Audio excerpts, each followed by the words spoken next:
அதாவது பழி உணர்ச்சி இருக்குல்ல, இந்த பழி உணர்ச்சியிலேருந்து எப்படி தப்பிக்கிறது? ஏன்னா வந்து நம்மளால் நமக்கு நிறைய பேர் ஏமாற்றிருப்பாங்க, நிறைய பேரால் நாம் பாதிக்கப்பட்டிருப்போம். அப்படி இருக்கும்போது அவங்கள எப்படா பழி வாங்குறது கண்டிப்பாக அப்படிங்கிற உணர்ச்சி இருக்குல்ல, பழி வாங்கி நிறைய பேருக்கு இப்போ முடிஞ்சதுன்னு வச்சுக்கோங்களேன், நிறைய பேர் பழி வாங்கிடுவாங்க. ஆனால் பழி வாங்குறது வந்து எல்லாராலையும் சாத்தியம் கிடையாது. மிகப்பெரிய யாரால சாத்தியம்னா பெரிய சர்வாதிகாரியாக இருக்கணும். ஒரு நாட்டோட சர்வாதிகாரியாக இருந்தால் அவர் நினைக்கிற யாரை வேணாலும் அவர் பழி வாங்கலாம்.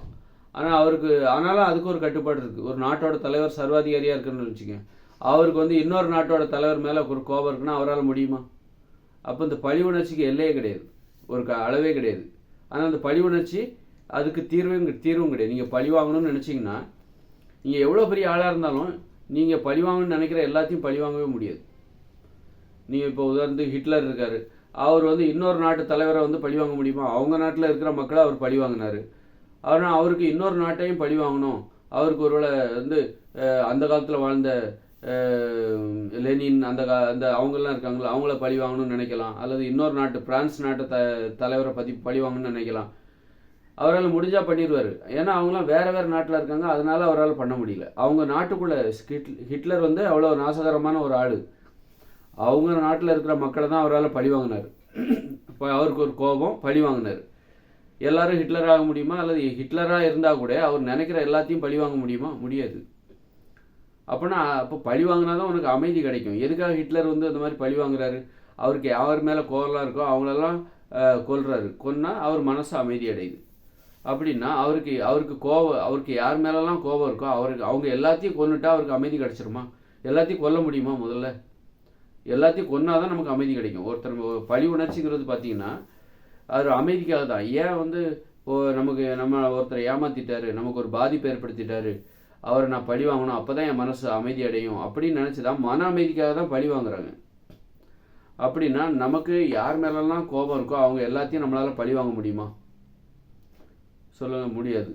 அது வந்து யாராக இருந்தாலுமே, ஹிட்லராக இருந்தாலும், ஹிட்லர் நம்ம அதை தான் சொல்கிறாரு. ஹிட்லர் நமக்கு என்ன சொல்கிறாரு? நீ பழி வாங்கணும்னு நினச்சாங்கனாக்கா உன்னால் பழி வாங்க முடியாது. அதுக்கும் உன்னை மனிதர்களால் முடியாது, எல்லாத்தையும் பழி வாங்க முடியாது. நாட்டுக்குள்ளே உள்ளவங்கள வேணால் பழி வாங்க முடியும். அதுதான் சொல்கிறேன். அது மாதிரி பழி வாங்குறத தீர்வுன்னு நினச்சி நம்ம போகவே கூடாது. அதன் மூலம் நமக்கு மனசில் அமைதி ஏற்படுத்திடலாம் அப்படின்னு நினச்சி போக முடியாது. அப்போ நம்ம இயலாமையை ஒத்துக்கணும். மனிதர்களால் இயலாது, எல்லாரையும் பழி வாங்க முடியாது. அதனால் நம்ம தோல்வியை ஒத்துக்கணும், இயலாமையை ஒத்துக்கணும். நம்மளால் முடியாது, அந்த இயலாமையை நம்ம ஏற்றுக்கணும். அதுதான் வந்து ஒரு அமைதியை தரும். அதனால் பழி வாங்கி அதன் மூலம் நமக்கு மனசில் அமைதி ஏற்படுத்தணும். எப்படியா பழி வாங்கணும், ஏமாற்றிட்டாங்க தான். ஏமாத்துறது வந்து இப்போ நம்மளை ஒருத்தர் ஏமாத்துறாங்க ஒரு வேலைக்காக. நான் கூட ஒருத்தர்கிட்ட வந்து ஏன் வந்து எஸ்டி மெமரி கார்டு வந்து கரப்ட் ஆகிடுச்சு, அதை வந்து பார்த்து சரி பண்ணி கொடுங்க, டேட்டாவை ரெக்கவர் பண்ணி கொடுங்கன்னு போனால் அவர் 10,000 வாங்கிட்டு ஏதோ ரொம்ப நல்லா பேசுகிறார், படித்தவர் மாதிரி இருக்கார், நம்பி 10,000 ரூபாய் கொடுத்தார், அவர் ஏமாற்றிட்டார். இப்போ அவரை போய் நான் பழி வாங்கணும்னு நினச்சி போகணுன்னா அது முடியுமா? இப்போ அப்படி இருக்கும்போது பழி வாங்குற ஒரு தீர்வே கிடையாது. அப்போ நம்ம என்ன நினைக்கிறோம்? அவர் நம்மளை ஏமாத்துறாருன்னா அது அவர் தான் அவரை சிரமப்படுத்திக்கிறார். அவர் நம்மளை ஏமாற்றிட்டாருன்னு சொல்லிட்டு நான் யாரையும் ஏமாற்ற போகிறதில்ல, அதில் நான் உறுதியாக இருக்கேன். ஏமாற்றக்கூடாது. ஏமாத்தினா எனக்கு வந்து என்னை பற்றின ஒரு சுய மதிப்பீடு இருக்குல்ல, அது வந்து போய்டும். நம்மளை ஒருத்தர் ஏமாத்துறாங்கிறக்காக நாம் மற்றவங்களை ஏமாற்றக்கூடாது. அப்போ நம்ம நேர்மையாக இருக்கிறது எவ்வளோ உயர்வான விஷயம். கீழான வேலைகளை செய்கிற அவர் வந்து ஒரு தாழ்வான ஆடு, கேவலமான ஆடு. அப்போ கேவலமானவங்களை பார்த்து நாம் ஏன் கோவப்படணும்? நம்ம உயர்வான இடத்துல இருக்கிறோம், நேர்மையாக இருக்கிறோம் அப்படின்னா நம்மளை பார்த்து அவர் தான் பொறாமப்படணும். எப்படி இவங்களால நேர்மையாக இருக்க முடியுது அப்படின்னு பொறாமப்படணும். நேர்மையாக இருக்கிறது எவ்வளோ பெரிய இன்பத்தை தரும். அப்போ நம்ம நேர்மையாக இருக்கிறோம். நம்மளை ஒருத்தர் ஏமாத்தினாலும் எந்த ஒரு தருணத்திலும் நம்ம மற்றவங்களை ஏமாற்ற மாட்டோம். அப்படி இருக்கும்போது நம்மளை ஏமாற்றியவர்கள் மீது நம்ம கோவப்படாமல் பரிதாபம் தான் பண்ணணும். என்னடா நம்பினோம், இந்த மாதிரி ஏமாற்றிட்டாங்க, நம்ம நம்பிக்கை வச்சோம், ஏமாற்றிட்டாங்க, அவங்க மேலே வச்ச நம்பிக்கை அவங்கள பாதுகாக்க தெரியல, அவங்களுடைய மரியாதை அவங்க குறைச்சிட்டாங்க. அதனால் அது வந்து அவருடைய சிறுமைத்தனத்தை காட்டுகிறது. நாம் அதை நினச்சி ஐயோ இப்படி ஏமாற்றிட்டாரே அப்படின்ட்டு நம்ம கோவப்பட வேண்டிய அவசியம் இல்லை. நாம் ஒரு உயர்வான இடத்துல இருக்கிறோம்.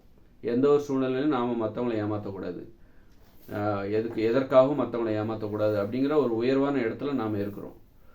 இதுதான் வந்து நம்முடைய பலமே. அவங்க ஒரு பரிதாபத்திற்குரிய நிலைமையில் இருக்காங்க. ஒரு மனிதனுடைய நம்பிக்கையை விட 10,000 ரூபா அவருக்கு மேலா தெரிஞ்சது. தன்னுடைய மரியாதையை குறைச்சி, தன்னுடைய மரியாதையோட விலை வந்து நான் அவரை நம்பினேன். அப்போ அவர் வந்து அவருடைய எண்ணெயை போய் என்னுடைய மரியாதையை நான் 10,000 ரூபாய் தான், 10,000 ரூபாய்க்கே தனது மரியாதையை அவர் வந்து வித்துட்டார், இழந்துட்டார். அவ்வளோதான். அதனால் எவ்வளோ பெரிய இழப்புகளெல்லாம் மனிதர்கள் தாங்கிக்கிறாங்க. அதில் நான் 10,000 ரூபாய்க்கு நான் அவர் மேலே கோவப்பட்டேன்னு வச்சுக்கோங்களேன், அமைதி இழந்து நிம்மதி இல்லாமல் தூங்க முடியாமல் இருந்தேன்னு வச்சுக்கோங்க, எவ்வளோ பெரிய இழப்புகளெல்லாம் ஒவ்வொருத்தர் சந்திக்கிறாங்க. இப்போ அந்த மாதிரி நினச்சிக்கணும், நம்மளை விட மேலான இழப்புகளை சந்திக்கிறாங்க மனிதர்கள். எப்படின்னா கோடிக்கணக்காக பணத்தை கொட்டி ஒரு படத்தை எடுக்கிறாங்க, 200 கோடி 400 கோடியில் படத்தை எடுக்கிறாங்க. பார்த்தா அந்த படம் ஓடவே மாட்டேங்குது, 100 கோடி தான் கிடைக்குது. அப்படின்னா அவங்களுக்கு எவ்வளோ பெரிய இழப்பு வருங்க. 10,000 ரூபா எங்கே இருக்குது, நூற்றுக்கணக்கான கோடி. எவ்வளோ பெரிய சாம்ராஜ்யம்லாம் வந்து தொழில் சாம்ராஜ்யம். இப்போ நிறைய ஏர்செல் சிம் அந்த இதெல்லாம் போய் பாருங்கள், இல்லை அது மாதிரி இதெல்லாம் அப்படி நினச்சிக்கணும். நம்மளை விட மேலான இழப்புகளை சந்தித்தவர்கள் அவங்கள நினச்சிக்கணும். எப்பவும் பண விஷயத்தோடு இப்போ அம்பானி இருக்காரு, அதானி இருக்காரு, பில்கேட்ஸ், அவங்களெல்லாம் எத்தனை பேர் ஏமாற்றிருப்பாங்க.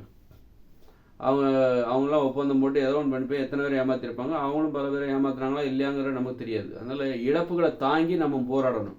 இந்த மாதிரி ஏமாற்றுகிறவர்களை தாண்டி நம்ம நம்பிக்கை இழந்துடக்கூடாது.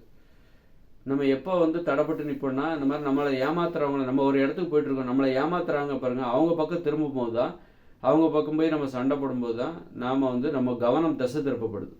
இந்த ஏமாற்றுகிறவர்களின் நோக்கமே அதான். ஏமாற்றுகிறவர்கள் இருக்காங்களா, அவங்களுடைய நோக்கமே அவங்களால முன்னேற முடியாது. அப்படிங்கும்போது முன்னேறுகிறவர்களின் கவனத்தை திசை திருப்ப வேண்டும்.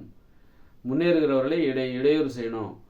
ஏமாத்தினா அவங்க நம்ம நோக்கி வருவாங்க, நம்மகிட்ட சண்டை போடுவாங்க, அவங்களால முன்னோக்கி போகிறத மறந்துடுவாங்க, முன்னோக்கி அவங்களால போக முடியாது. முன்னோக்கி போகணுன்னா இது போன்ற இழப்புகளை கடந்து போகணும். நீங்கள் இந்த பணம் சார்ந்த இழப்புகள் இருக்குல்ல, இதெல்லாம் கடந்து போயிட்டே இருக்கணும், அமைதியாக போகணும். நம்ம சண்டை போட்டுகிட்டே நம்மளால் மேலான இடத்துக்குலாம் போக முடியாது.